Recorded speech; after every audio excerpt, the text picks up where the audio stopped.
Okay. Reishis Chochma. Oh man, here it is. Okay. Um, Sif Chof Hey. Vachashedaram ki edin yono kishar brios vimos. Shibak bir yetzer tov al yetzer ol levech ed yoram malo mored. Achi kabalem kol atera. We Jews, we have to know we're different, right? Because everything we've been talking about so far about when you fight the Yetzer Hara, you don't just win a battle, but you kind of win a war every time when you win the battle. In the sense that at that moment, aside from subduing him, at that moment you also incorporate an aspect of the Yetzer Hara into the Yetzer Hara Tov. You know, annex a certain amount onto the kingdom of heaven, a certain aspect. There's still plenty of turf left for the Yetzer Hara afterwards, which that's why the war is never over. But every battle is also a mini war that's won. You change the cosmic balance for good. You change the cosmic balance for good. And like we learned, you also enable the heavens to be mashpia to earth. Everything that we've learned, I know we've had a big break. Uh, you know, Good to get back into the swing of things. But just listen to the last few sessions of this series, and you'll see exactly what we're talking about. All right. So now that's and God forbid if it goes the other way, chas v'shalom, and we lose to the Yetzer Hara. We spoke about all the damage that's done. The extent of it, and thank God how it's limited, but still, nonetheless. But that's only by Jews. Only we make a cosmic difference. The Goyim don't make a cosmic difference with their mitzvot and avirot. With their mitzvot and avirot, they only benefit or disbenefit themselves. They don't change the cosmic equation. They don't change the cosmic balance. And the Nefesh Chaim talks about this at length in Shar Aleph, particularly in Perek Dalet. Only the Jewish people are the real Tzam Elokim, that every action that we do reverberates. Every positive action sends positive vibes to the universe, and every negative thing, God forbid, does the same thing. Only us, the Goyim, can't do it until they're Megayer. When they're Megayer, okay, then they become Jewish, then they could do it, but they can't do it as Goyim, right? Change the world, change in a fundamental way. They change reality to its core. Am Yisrael is called Bonim Lamakam. We're called Hashem's children. So that's why we're like in God's family. God controls the world, so do we. Only Am Yisrael is called Adam in truth, as the Pasuk learns, Adam Atem, in Yechezkel, Atem Krim Adam, Akum Krim Adam. Only we have the higher Tzelem. And then Nefesh Chaim talks about this extensively in Shar Aleph. Shenem Ratokim Asam, with the Tzal Mokim Hashem made man. It's really going on Am Yisrael. The Goyim are humanoid. And then I mean that's spiritually also humanoid, not just physically that they look like humans. So do apes, right? But if the ape takes a good shave and haircut, yeah, why not? Look handsomer than most people I know. Anyway, but when we say the Goyim are humanoid, they're not ape. It means, because they are human, but in the sense that they have free will, but the ramifications of their actions are not cosmic. They have free will, and therefore they get reward and punishment. Animals don't have reward and punishment. They get reward and punishment.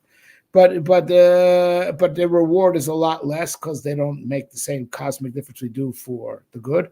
And, their punishment's not as much as we get punished for what we do wrong. No guy ever went through a Holocaust like what we do. No guy suffered as much as Am Yisrael, ever. Right? Because, and you might ask, well, why is that justice? Because they don't do the same type of cosmic damage we do. We benefit the cosmos and we ruin the cosmos. They make no cosmic difference, so their reward is not ay, and their einish is not ay either. Perfectly just in line of what they've actually accomplished. We accomplish a lot more for the good, and God forbid for the wrong, and that's why we get rewarded much more. That's why we get punished much more. So much you ask because everything Am Yisrael does influences the heavenly roots of reality. Mitzar Shama Shvem, and that's because of our soul. You say, well, look, I just did an earthly action with my body, but your body is connected to a soul, which reaches the highest places in heaven. So the action done with the body reverberates, sends vibes to the nefesh, to the ruach, to the neshama, and ultimately affects things that are in heaven where the neshama is. And you have to know that a very small aspect of our soul is inside of our body. It's just the tip called nefesh. The ruach is connected to that, so it's partially in, but already out. Neshama is not even in the body. It it has a relationship with the body. It sends transmissions because it's connected to the ruach, which is part in, part out, which is connected to the nefesh. Right. So our neshama is in heaven still, and so that's why we send shockwaves. With everything we do on earth, we send shockwaves to heaven, and it makes a difference at the very core of reality. So now,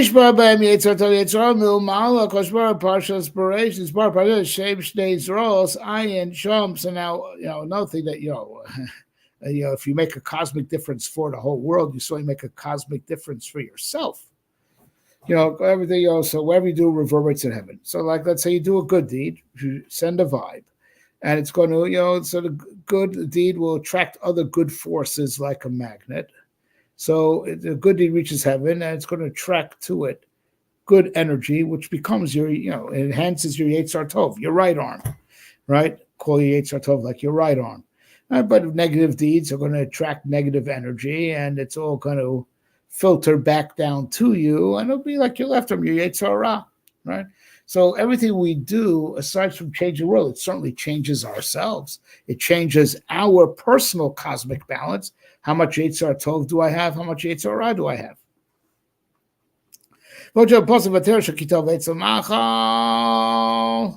And now the Zohar also on the pasuk, and the woman saw that the tree was good. That was the beginning of the end. She saw it was good. That thought became a ta'ava, became a desire, which caused her to actually take the fruit and eat. So the Zohar says, regarding that pasuk, a person, should always take great pains to not defile himself, right? Not defile himself, not damage himself. That means damage yourself. We're not talking about masochism, and not talking about genital mutilation. God help us. The world is sunk to such a low level. People pierce themselves. People destroy themselves in so many ways. But back in the days of the Zohar, that was considered to be no one's that crazy, right? But still, you have to be careful not to damage your soul. Head or ayomi mena, which how do you damage your soul? Like we learned earlier in the Sefer, you can't. Thank God, we can't destroy our soul. Thank God that there's a limit to the damage that we can do to ourselves and the cosmos, even though that damage is real. But thank God it's limited. It's not absolute. But so we said you can't destroy your neshama, but you could, that your bad deeds could cause that the neshama wants to absorb divine light, and you're going to borrow it from being able to absorb divine light. Vahainu, and that's what it means. Going back to the pasuk that we dealt with, I know it was a long break since the last session, number 35. But if you go back there, refer that we were dashing at shiches lo banavuman. You do not harm him. Hashem chas v'shalom. You don't harm him. Banavuman, the blemish is in the children that try to do the harm. The harm just is in them. They're the ones who get blemished. Right,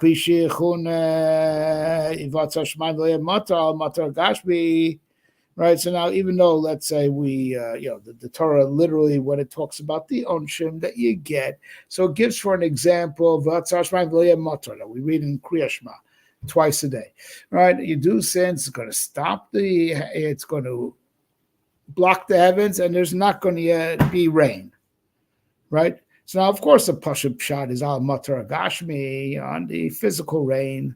So now he grew up, he lived in Israel, our author. Our author lived in Israel, and, where it only rains in the rainy season. People go there, so, it rains during the winter, and it never rains not once. unless there's some freaky thing, but it doesn't rain from Pesach onwards. Pesach onwards, no rain, and it rains, from after Sukkot onwards, So like Tenach b'meirav, sava yechta b'makam yitzchayim vatzar sashamayim. So like, actually, he says the kasha a little bit different. I thought he was asking, who cares? Why shouldn't I do a sin, in the summer months? In summer months, it's not supposed to rain anyway, right? But he says it a little bit differently. What if just the whole year is a year of famine? It's a famine anyway. As a famine anyway. So he says in reverse, right? I thought when I was just glancing ahead, and I think the way I was saying it is actually good. That's our Shemaim. That would be a terrible thing during the rainy season. Why shouldn't I sin during the from Nisan through Tishrei? We don't need rain then. But he's saying it in slightly differently. That would be a horrible thing if it was anyway a drought. There's anyway a drought. There's a hunger. Okay, you don't want to make it worse, so don't sin. But what about if it's anyway? It's a day. There's already been, from Tu B'Shvat, up to Tu B'Shvat, most rains have fallen. The Gemara says, right? So there's already more than enough rain. Enough. So maybe I should sin to stop the rain. I mean, God forbid, right? That's the way he's asking the question. But I think the way I asked the question is also good. And the answer he's going to give is going to be the same for the way I asked it and the way he asked it. Right? But the question is, if the punishment that the Torah warns you of is only limited to rain, then what's the motivation for a person to not sin when he doesn't need the rain? Right? That's the basic question, whether you give his example or you give my example. So obviously from here you see that you can't just take that pasuk literally, solely, and only. That's only talking about rain, because I say, if it's only talking about rain, then what's to stop me from sinning when I don't need rain or don't want rain? All right, so it's got to be told that the rain is divine light, right? That's coming, and the earth that's receiving the rain is the neshama. And he goes on to prove that the Torah is referred to as rain. Shatornim shalom motor, because we know that the Torah is compared to rain. Shanemar, as it says in Parshas Ha'azinu. Yerav kavatolchi tizak atarim rasi. My lessons should be like motor, like rain, and my words should be like dew, referring to those are words of the Torah. Chein Pirshu, Chein Batikunim, that's in, take a look, in the Sifrei over there, and it's also in the Tikunei Zohar. V'les mitra shakidei raisa, in the words of the Tikunei Zohar, there is no, rain, there's no rain other than the waters of, the sap, the waters of Torah, sap of Torah. So you have to be very careful not to damage your soul. If you sin, your soul's not going to get the divine light that it needs for its sustenance. And your soul will be divine light starved, like the earth is rain starved during a famine. Right? But also you say, as we learned also in the last session, you have to be careful. You don't want to cause any damage in heaven, because even though we learned that you don't really damage the heavens per se, but to put them in a situation that they're not mashpia because of your sins, that's called to damage them, because they're not fulfilling their function. Their function is to be mashpia. They get shefa from Hashem. They're supposed to pass it on to us. And because of your sins, they're not passing it on. That's called to damage in the sense that they're not fulfilling their function. Like we explained, therefore, you should always make sure in you the Yetzer Tov is dominant over the Yetzer Hara. And also another thing is, always be more kind and merciful than judgmental. So even though sometimes judgment is not necessarily bad, Even though the Sitracher likes it, he likes judgment, because when judgment, the Shefa is withheld, and the Shefa is withheld, he thrives on the void of Shefa, as we know. It's another whole other thing to explain, but it's quite well known. Lack of, if he is a, call it like this, let's just say it like this. The Sitracher is a creature of the night. It's a nocturnal. It needs darkness in the world. It needs darkness to thrive. It needs so less divine light is more darkness for him. He thrives in the dark. Right? But that's one side, but it's just even when it's perfectly legit. You have a business partner, and you could like every penny. Why'd you spend this? Why'd you spend that? And you're very strict with him, right? Or with a family member, with your spouse, or even with your children, very strict, right? Very exact. No, that wasn't right. Or you could be a little bit more loose, kind and merciful. Kindness is to give, and merciful is to not be so, exacting on everything, being flexible, right? And it's a big tikkun, not just and flexible with, obviously it's good for him, it's good for the world, it's good for you. Because like we learned at the beginning of today's session, everything we do affects the cosmos and affects the outer world, sorry, it affects our inner world. To be kind, not lose it, and not, every time, things aren't exactly your way. Well, I'm sticking up for my rights. I'm in the right, hey, if you let it ride and there's more, you act with kindness, you put more kindness in the world, you put more kindness in yourself. If you conduct yourself with kindness, there's more kindness inside of you in your personal world. There's more kindness in the world, right?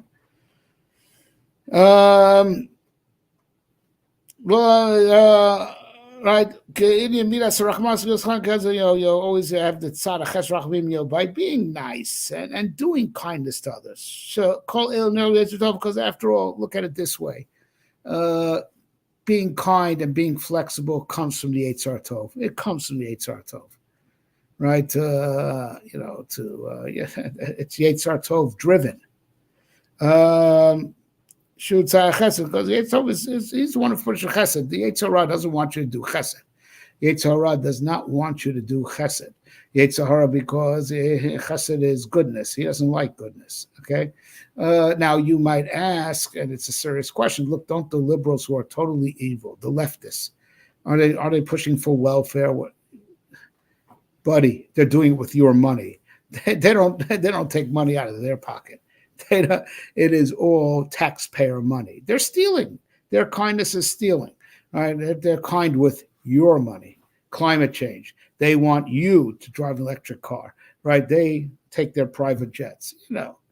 This is simple. So and also it's not real kindness. They want to give welfare to to criminals, to those who refuse to work. So it's really a donation to the evil. It's not active kindness. There's an oni hagun. There's a really a guy who legit is on hard times, not because he's lazy and not because he's an addict, right? That giving money to a person just reinforces his badness, right? It's a person who really is needy. He's on hard times, and to give him money is to just help him out. You're not helping out an evil person by giving him money. So all what the leftists push for, it's not that they're into chesed. It's such baloney. That's one of the many big lies. Everything about the leftists is one big lie. Everything they say is the exact opposite is true, always. And the welfare and it's no exception. First of all, it's taxpayer money. It's not their money. They're stealing. As how do you say, stealing from Peter to pay Paul, right? It's not from their money, right? So Mary, the liberal, is not giving her money. She's stealing from Peter to pay Paul, right? But they make a great band together, as you know, right? So now, A, but B is that it's not really charity either. It's they're giving people, money to not work. They're supporting criminals. They're supporting transgender. It's just a donation to the evil. It's not chesed. Chesed is when you give someone who legit is in need the help that they need. That's chesed. They're just making a donation to evil, and they're not even doing it with their own money, and they're also buying votes, as we know. Okay. Real chesed comes from Yetzar Tov. Real chesed, right? You have to also uproot from your heart, the bad, the cruel midas, and wanting to take revenge. Vakas and all anger, vakina and jealousy. All these midas come from the Eitzar, which comes from din. So the amazing thing is, you might say, Pshita my kamashma, you're not allowed to do these things. This is the Raisa, to act with hatred, or to act out of jealousy, or to act cruelly, or to take revenge. So obviously he's talking more than just controlling yourself and not doing it. Don't even have it in your heart. Because if you have it in your heart, first you've contaminated your inner world. And if it's in your heart, the midas that you have in your heart reverberate. So it's not just your actions reverberate, your thoughts and feelings reverberate cosmically also. That is the high cost of being a Jew. The honor of being a Jew and the high cost of being a Jew. Yeah, it's the biggest einik to be a Yid, and it's talking in the way any good thing is hard. Shvertz is ein Yid. I suppose Moshe Feinstein said we should never say that, but we're saying it that in the sense that how did Uncle Ben say it? With great power comes great responsibility. That's the way the Goyim say it. The truth is, I have a few shmooze on it. You allow me to indulge myself because it's been so long since we've been in this forum, right? The real way to say it is with great responsibility comes great power. That's with the responsibility comes the power. And Ramchal writes that, as do other Svarim, that's the simcha of a bar mitzvah. The bar mitzvah boy's mitzvahs now make a difference because he has the tzivui. If you have the tzivui, with the responsibility comes the power. With great power comes great liability. With great responsibility comes great power. With great power comes great liability. We have we have a powerful neshama, and with the powerful neshama, even our bad thoughts and bad feelings make a horrible difference for the world, and first and foremost for us. It brings upon us bad mazel, and it ruins us. Goyim could afford to have these bad midas because they are not of cosmic significance the same way. But they'd probably be happy if they got rid of the bad midas, right? But for us, it's not just that we'll be unhappy. That's true. But it's more than just being unhappy. You bring upon yourself bad mazel because it's a two-way street. If you affect the universe responds back the way you affected it, primarily to he who affected it that way. So you bring yourself bad mazel. And that's what it says, and it's brought down in halacha, in the Ramah, in the Hilchos Hoshana Rabbah, right, the Siman on Hoshana Rabbah and Hilchos Sukkah. So he says, the daiga machlish mazel, the daiga mekal, even worrying is a bad midah, and it actually, worrying is not that, okay, don't worry, where it will be. No, worrying actually makes it worse, because having those feelings of lack of bitachon and insecurity send that vibe to the universe of insecurity, and the universe responds, and you become insecure. You really ruin the mazel. And it's brought down in all the Sfarim. Never worry. Worry just doesn't do anything. Okay.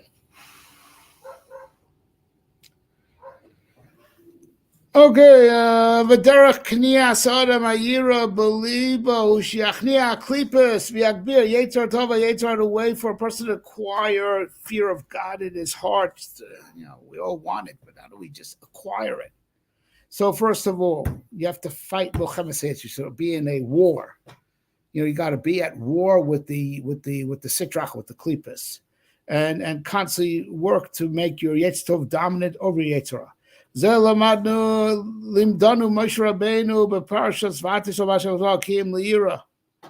This Moshe Rabbeinu himself taught us in Pashat Chumash, that he taught us, that he said to us, now Israel, what does Hashem ask you except to fear Hashem, right?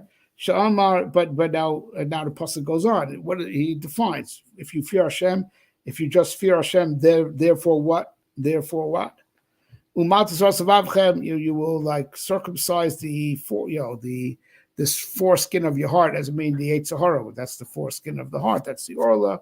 You're going to cut them off. Vinoda. Now we know that the Orla nimshachs b'Yetzer Hara. The whole Metzias of Orla comes from the Yetzer Hara. Adam Rishon before the Eitz Hadas did not have a foreskin. We got it because of Chet Eitz Hadas. When the Yetzer Hara went in, so the emergence of the foreskin, the Orla, it's a manifestation of the Yetzer Hara. Adam Rishon before the Chet didn't have an Orla. Bris Mila represents trying to overcome the Yetzer Hara. The Orla is a manifestation of the Yetzer Hara.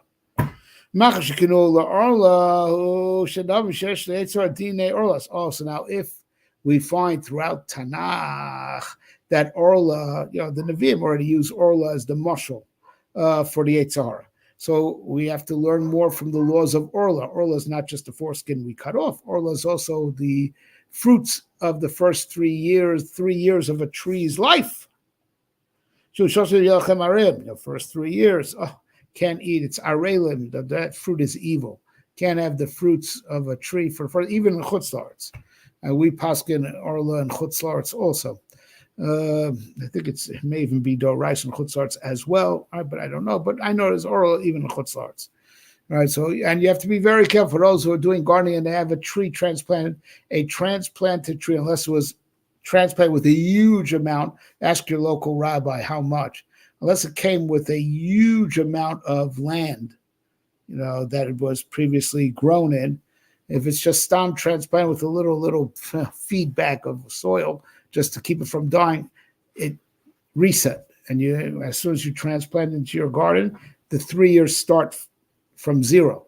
So you got a fully grown tree giving a lot of fruit. Like a lot of fruit trees, do not give fruit in the first 3 years of their life. It's rare.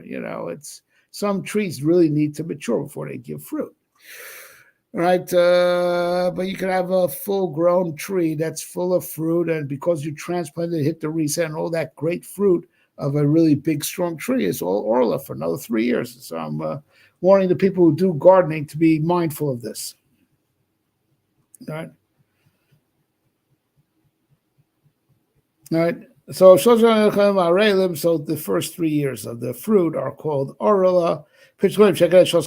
Egos. And now the Tikkunei Zohar says the 3 years of that the fruit tree, the trees, the fruit of the trees are usher, are connected. Actually, the 3 klipot. We know the husks also come from the evil. The 3 husks that are around a peanut. That there's the big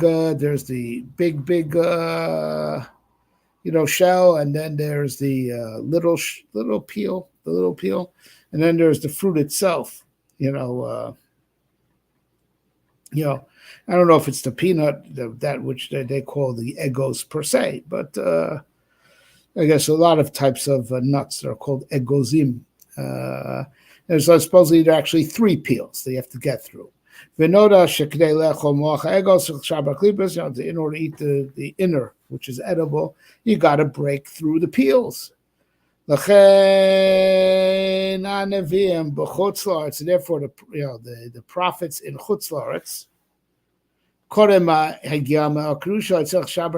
before they reached Eretz Yisrael, they had to break through, the husks, because Eretz Yisrael, relative to the rest of the world, is like the rest of the world are like peels, and Eretz Yisrael is the fruit in the center. That's why I call it Eretz Yisrael. Eretz Yisrael is the center. Everywhere they call Chutz La'aretz, the outside. The outside is the peel, right? So coming to Eretz Yisrael is, from Chutz La'aretz, it's like breaking through the peels to get to the fruit, which is Eretz Yisrael. That's why he refers to Eretz Yisrael as like being the center of the globe, right? So now Nevi'im, when they want to get Ruach Kosh Chutz La'aretz, it's very hard. It's easy from Israel because the Shekhinah dwells there. You're in direct contact.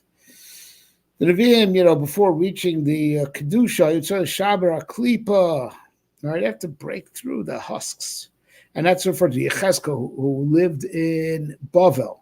He had Nevuah in Bavel. So he says, I see this storm wind coming from the north. That storm refers to, a klipa, a form of evil, right? Anangado, another big cloud, he says, Stein, that's 2. Veis Kachas, and there's fire mixed in Sholosh, that's three. Venogalo, but then there was a light to it. That's Klipa Ravia Sadaka. It's like the fourth Klipa, which is also clear, but very thin. It's edible. It could be consumed. It could be elevated. That's Klipas Noga. So three hard klipas that just have to be broken through, and so he is describing his nevuah how he had to break through. He doesn't put the emphasis on how he. This is what he saw. I.e., he had to make it through. He had to get past klipa number one, which is the ruach sor min hatzafon. Klipa number two, the anangor. Klipa number three, eish misakas. But then he reaches the fourth klipa, which is nogalo, the klipa that could shine, because that's klipas noga. That's the body. The body is not holy, but we could make it holy. And then and if not, it's impure. That's the klipas noga, the klipa, right? That could be converted into light. That's the fourth one. So three that are absolute evil, like the 3 years of Orla, right? Just have to be discarded. And then there's the fourth that can be elevated. And that also goes, that the fourth one that's eaten together with the nut. When we talk about those eyes, I've read, then after that came, he saw the four chayos, the four angels that they were, and looked like, four types of beast. And those are the four heads that the egos has. I don't know what this means exactly. But it's talking about he reached it. He got there. He got to the nut. He got to the fruit, right? And now we are going to have a whole presentation in detail. Which midas these three bad ones are. Which midas the three bad ones are. We just saw three very big bad. Oh, what are they? Okay, so we're going to explain what they are and what's the fourth one that could be elevated. And that's what we're going to come to, Be'ezer Hashem, in our next session. Good to be back. We should help. Just on the source of all the zars alone that we learn every time we learn Reishis Chochma, let alone the Musar.